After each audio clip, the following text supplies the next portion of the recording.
Every road hides a story. This one begins at exit 17. Every Halloween, our small town has this weird tradition. People drive out to Miller's Field after sunset.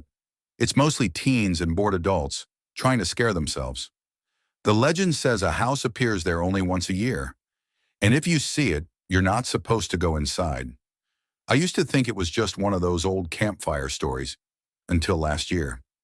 I was heading home late after work, around 11:30 p.m., when I saw a faint orange glow through the trees near the field. Curiosity got the better of me, so I pulled over. The field, which was usually just empty land, now had this two-story farmhouse standing right in the middle of it. Porch light on, front door wide open. I stood there for a while thinking, no way. But then I noticed there was an old truck in the driveway, like a 1950s rust bucket that somehow looked brand new. So yeah, I decided to check it out. As soon as I stepped through the gate, the air changed. Everything got quieter. No crickets, no wind, nothing.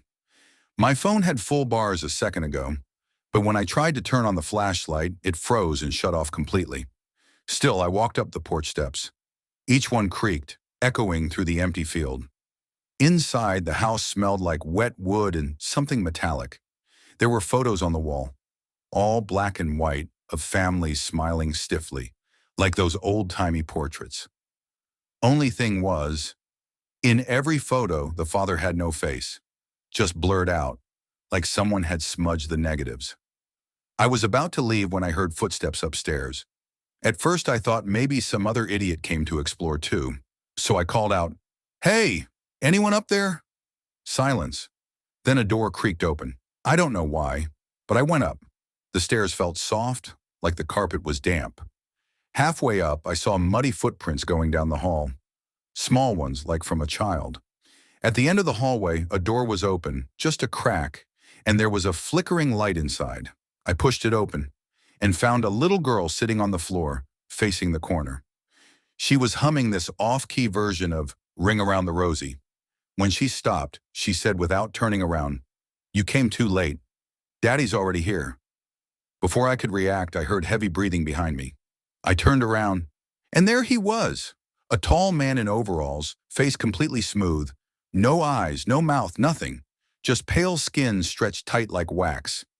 He reached out, and I swear my whole body froze. The girl started laughing, but it sounded wrong, deep, like two voices at once. I stumbled back and fell down the stairs, hitting the floor hard. The lights flickered again, and suddenly everything went pitch black. When I woke up, I was lying in the middle of Miller's Field.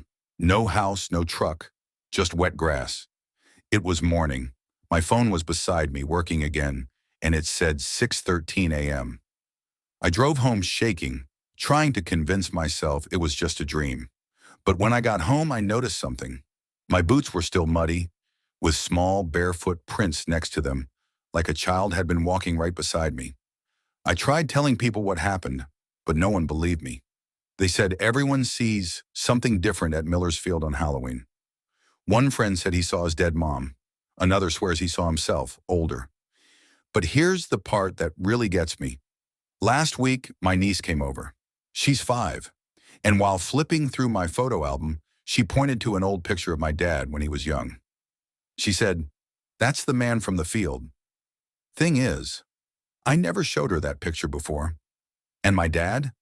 He died 30 years ago, so tonight, I'm staying away from Miller's Field. But part of me knows, if I look out the window at midnight, that old house will be there again, waiting. Every story takes a turn and ends at exit 17. See you at the next exit.